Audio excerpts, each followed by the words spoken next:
नमस्कार। आज बात अरविंद केजरीवाल की कर लेते हैं। जाहिर सी बात है कि जब से सीबीआई ने अरविंद केजरीवाल को सम्मन भेजा है, तब से भारत में मीडिया, सोशल मीडिया और ख़ास तौर पर आम आदमी पार्टी के कार्यकर्ताओं द्वारा तरह तरह की बातें कही जा रही हैं। देखिए, इस पूरे मामले के विस्तार में जाएं, उससे पहले आप ये जानिए कि आखिर इस पूरे मामले का आधार क्या है। अरविंद केजरीवाल को जो सम्मन भेजा गया, क्या वो राजनीतिक साजिश है या अरविंद केजरीवाल भ्रष्ट हैं? इन्हीं दो बिंदुओं पर बातचीत की जा सकती है। कई सारे लोगों के आपने वीडियोस देखे होंगे, उनके ट्वीट्स देखे होंगे, उनकी बातें सुन रहे होंगे, तरह तरह की बातें वो कर रहे हैं और सीबीआई के सम्मन को इस तरीके से प्रचारित किया गया कि अब तो सीबीआई कल उनको गिरफ्तार कर लेगी जी, और दिल्ली के मुख्यमंत्री से उनको इस्तीफ़ा देना पड़ेगा। अब वो मुख्यमंत्री कौन बनेगा, इसकी भी कवायद शुरू हो गई। संजय सिंह बनेंगे, राघव चड्ढा बनेंगे, सौरभ भारद्वाज बनेंगे, पता नहीं किस किस तरह की तमाम बातें शुरू हो गई। एक नोटिस भेजा सीबीआई ने कि भाई आप आकर के, आपसे हमको पूछताछ करनी है। आपकी सरकार में रहते हुए आपके जो डिप्टी चीफ मिनिस्टर शराब घोटाले में गिरफ्तार हुए हैं, जो अभी जेल में हैं, उन्हीं के मामले में आपसे हमको कुछ पूछताछ करनी है, उसी पूरे प्रकरण पर। बस उसके बाद पूरा बवाल मचना शुरू हो गया। तो मैंने जैसे कहा कि दो ही मुद्दे हैं बात करने लायक कि क्या ये राजनीतिक साजिश है या अरविंद केजरीवाल भ्रष्ट है। इसके अलावा तो और कुछ बात इस पर की नहीं जा सकती। मैं एक एक करके दोनों मुद्दों पर आपसे बात करता हूं और थोड़ा धैर्य रख के सुनिएगा, क्योंकि सुनना ज़रूरी होता है। देखिए, मैं पहले आता हूं राजनीतिक साजिश वाले मुद्दे पर। अरविंद केजरीवाल, जैसे ही ये सम्मन उनके पास पहुंचा होगा, नोटिस पहुंचा होगा, उनकी तरफ से कोई ट्वीट नहीं किया गया, लेकिन उनके पार्टी के जो दूसरे कर्णधार हैं, जो आज इन दिनों हर मुद्दे पर लगातार प्रेस कॉन्फ्रेंस कर रहे होते हैं, मीडिया उनको दिखा रहा होता है और तमाम तरह की बातें कर रहा होता है, वो उन्होंने एक प्रेस कॉन्फ्रेंस करके अपनी अपनी बातें कही। बाकी सब टीवी चैनलों पर भी बैठना शुरू किया और कहे कि भाई अरविंद केजरीवाल की लोकप्रियता से प्रधानमंत्री नरेंद्र मोदी को डर लग रहा है और इसलिए वो एक इस तरीके की साजिश रच रहे हैं। ठीक है जी। बहुत तरह की बातें मैंने दिन भर कल सुनी कि जिस तरीके से लगातार लोग चर्चा कर रहे थे और अलग अलग यूट्यूब चैनल्स पे बात हो रही थी, अलग अलग पत्रकार जिस तरीके से बात कर रहे थे, ऐसा माहौल बनाया गया कि अरविंद केजरीवाल तो अब गए, अब वो जेल चले जाएंगे क्योंकि सीबीआई का सम्मन आ गया। देखिए, नोटिस है। अरविंद केजरीवाल ये भी कह सकते थे कि देखिए रविवार को हम नहीं आएंगे, हम बाद में आएंगे। मैं निश्चित तौर पर यह कहता हूं कि सीबीआई उनको एक बार समय देती, क्योंकि मनीष उसके पहले समय मांग चुके थे, मनीष को समय मिल चुका था। सीबीआई एक नोटिस भेजती है, इसका मतलब ये नहीं कि आप आज ही आ जाइए। हाँ, ये बात ज़रूर हुई कि छुट्टी के दिन सीबीआई ने, अंबेडकर जयंती थी, उस दिन छुट्टियाँ थी, उस छुट्टी के दिन उसने नोटिस भेजा और रविवार को छुट्टी के दिन बुलाया। और एक तरीके से ये उनके दिमाग में है कि रविवार को छुट्टी के दिन बुलाया तो अदालतें भी खुली नहीं होंगी और पूछताछ के बाद गिरफ्तार कर लिया तो उनको जेल जाना पड़ेगा। ये एक पूरा प्रारूप बनाया गया। हो सकता है ऐसा हो जाए, लेकिन इसकी संभावना ना के बराबर है। और हो भी जाता है तो क्या गुनाह हो जाता है? जब तक वो अपराधी साबित नहीं होंगे, जब तक उन पर जुर्म साबित नहीं होगा, तब तक उनकी सदस्यता तो जा नहीं रही, तो वो जेल से भी शासन चला सकते हैं। और उसके बाद अलग अलग तरीके से जो बात होने लगी कि कौन बनेगा मुख्यमंत्री और क्या होगा, तो ये सब बातें दरअसल क्या है कि उनसे सहानुभूति रखने वाले लोगों की ये चर्चाएं हैं। और अरविंद केजरीवाल जिस तरीके से सदन के अंदर, यानी विधानसभा में, अपने, भाई दिल्ली की विधानसभा में बैठे हैं, भाई दिल्ली की बात कर लो ना, दिल्ली की सरकार की बात कर लो। और अगर आपको लगता है प्रधानमंत्री भ्रष्ट है तो आप बाहर सरेआम आकर के उसको बोल के बात कर लो। जो बातें आप सदन में बोल रहे हो, आपको मालूम है कि वहाँ विशेषाधिकार है आपके पास और उसकी वजह से आप वो बातें कर रहे हो, वही सारी बातें अगर आप बाहर आकर के बोलोगे तो आप पर अलग अलग तरीके के मानहानि के मुकदमे शुरू हो जाएंगे। तो ये आप समझते हो इस बात को, लेकिन आप उसका फ़ायदा उठा के सदन में आप बोल रहे हो। खैर ठीक है, राजनीति है, विपक्ष के नेता हो आप और आपका बोलना काम है। लेकिन अगर सीबीआई को कुछ सबूत मिले होंगे या सीबीआई को कुछ ऐसा लगा होगा कि मुख्यमंत्री से बात करनी चाहिए, हालांकि ये मुख्यमंत्री बहुत तेज़ हैं, ये तो हम पहले भी आपसे बात करते रहे हैं कि ये अपने पास कोई मंत्रालय रखते नहीं और कहीं सिग्नेचर करना नहीं पड़ता, इस वजह से कि हमको कहीं फंसना ना पड़े, हम कहीं फंस ना जाए। चूँकि भाई घोटाले होंगे, सरकार चलेगी तो घोटाले होंगे। ये तो आप मान के चलिए कि हिंदुस्तान में पिछले 75 सालों में, आज़ादी के 75 सालों में, सरकारें बनने के 70 सालों में कोई भी ऐसी सरकार नहीं है जिसमें घोटाले नहीं हुए हों। एक सरकार बता दीजिए जिसमें घोटाले नहीं हुए। मौजूदा चाहे कोई भी सरकार हो, अब घोटाले किस किस्म के निकलेंगे वो तो बात की बात है, वो धीरे धीरे निकलता है। तो आप सरकार चला रहे होंगे, आपके घोटाले हुए, घोटाले अगर आप ज़्यादा घोटाला करेंगे तो पकड़े जाएंगे, तो पकड़े गए तो फिर आप पे कार्रवाई होगी। और जब कार्रवाई होने लगी, आपसे पूछताछ की बात होने लगी, तो आप बिल्कुल इस तरीके से रिएक्ट करने लगे जैसे पता नहीं क्या, बिल्कुल प्रलय हो गया। खैर, राजनीतिक साजिश तो हर विपक्षी पार्टी को दूसरी पार्टी का कोई भी किया हुआ काम राजनीतिक साजिश ही लगता है। आप बता दीजिए कि किसी भी तरीके की ऐसी चीज़ें, ऐसी घटनाएं घटी हों और किसी भी विपक्षी पार्टी ने उस घटना को राजनीतिक साजिश नहीं करार दिया हो। अब सवाल उठता है कि जो एक डर बनाया गया कि ये तो बहुत बड़ी बात है कि आप प्रधानमंत्री नरेंद्र मोदी के खिलाफ बोलेंगे तो आप जेल चले जाएंगे, आपको ऐसा बना दिया जाएगा, आपको डरा दिया जाएगा। उसके पहले संजय सिंह ने प्रेस कॉन्फ्रेंस करके कहा कि ईडी धमका रही है, पीट रही है, मार रही है किसी एक व्यक्ति के बारे में, उसके कान के पर्दे फाड़ दिए और उसकी मेडिकल रिपोर्ट, वो भी झूठी मेडिकल रिपोर्ट रख दी। तो दरअसल पिछले 10 सालों में, 10 सालों की राजनीति में और 11-12 सालों की पूरी अपने आंदोलन से लेकर अभी तक की राजनीति में अरविंद केजरीवाल केवल झूठ ही बोलते रहे। तो उनको ये पता है कि यहाँ पर झूठ बोलने का कुछ परिणाम निकलता नहीं है, बोलिए और बोलकर निकल जाइए। मैं कहता हूँ कि किसी भी एक मुद्दे पर अरविंद केजरीवाल के 5 साल, छोड़िए पुराने 10 साल 15 साल, 5 साल के किसी एक मुद्दे पर सारे वीडियोस निकाल लीजिए। अगर वो एक ही बात 5 सालों तक लगातार बोलते रहें तो आप मान लीजिए कि वो ईमानदार व्यक्ति हैं। अब मैं आया आपके दूसरे मुद्दे पर कि क्या अरविंद केजरीवाल भ्रष्ट हैं या ईमानदार हैं। बहुत सारे लोग, मैं कई सारे वरिष्ठ पत्रकारों को भी देखा जो ये एक ढोल पीटते हैं कि आप कुछ भी कह लीजिए, लेकिन आप नरेंद्र मोदी पर जिस तरीके से देश के खिलाफ काम करने का आरोप किसी भी सूरत में नहीं लगा सकते, नरेंद्र मोदी पर स्वयं उन पर भ्रष्टाचार के आरोप किसी सूरत पे नहीं लगा सकते, उसी तरीके से अरविंद केजरीवाल पर भी भ्रष्टाचार के आरोप आप किसी सूरत पे नहीं लगा सकते। ये बहुत सारे लोगों का मत है। मैं उस मत को थोड़ा विस्तार देता हूँ। दरअसल अरविंद केजरीवाल भ्रष्ट नहीं, महाभ्रष्ट व्यक्ति हैं। भ्रष्टता की जितनी सीमाएं हो सकती है वो सब कुछ उसमें शामिल है। मेरा ये पूछना है आप सब लोगों से कि भ्रष्ट होना क्या होता है जी? जब बंगारू लक्ष्मण की तरह पैसे का लेन देन होगा वही भ्रष्ट होना होता है क्या?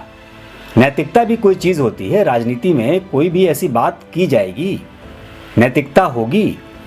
जो आदमी देश की तमाम पार्टियों के नेताओं के खिलाफ हर दूसरे दिन कच्चा चिट्ठा पुलिंदा लेकर के बैठता रहा हो कॉन्स्टिट्यूशन क्लब में दिल्ली में और वहाँ से अपनी राजनीति शुरू करता हो कि भाई ये आदमी का ये ज़मीन है, ये आदमी के ये कागजात हैं, इसकी ये संपत्ति है, इसने ये घोटाले किए, इसने ये भ्रष्ट आचरण है, और उसके बाद आने के बाद उन सबसे गलबैयाँ मिलाता हो, इससे बड़ा भ्रष्ट क्या हो सकता है?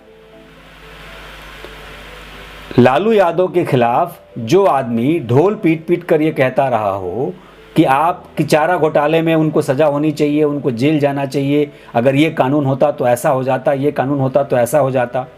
और वही लालू यादव किस किस किस्म की बातें अरविंद केजरीवाल के लिए सदन से लेकर सदन के बाहर तक करते रहे जब वो मंत्री थे। उसके अलावा अब आप परिस्थितियां ये देखिए कि लालू यादव तो एक, मान लीजिए कि मैंने उदाहरण दे दिया आपको, अखिलेश यादव, आप मुलायम सिंह की बात कर लीजिए, ममता बनर्जी की बात कर लीजिए, कोई भी ऐसा नेता, कोई भी राजनेता ये बता दीजिए अरविंद केजरीवाल से पहले राजनीति में जो आया हो उसको अरविंद केजरीवाल ने भ्रष्ट नहीं कहा हो। एक नेता बताइए जिसके बारे में अरविंद केजरीवाल ने कहा हो कि ये भ्रष्ट आदमी नहीं है। आप पूरे अपनी रिसर्च कर लीजिए और एक कोई नेता के बारे में कोई एक ऐसा बयान निकाल के अरविंद केजरीवाल का देखिए कि जिसके बारे में उस व्यक्ति ने कहा हो कि भ्रष्ट आदमी नहीं है, और उस आदमी के साथ फिर राजनीति में सटे नहीं हो। भाई कांग्रेस के विरोध की राजनीति करते करते पहली बार सरकार कांग्रेस के साथ बनाई।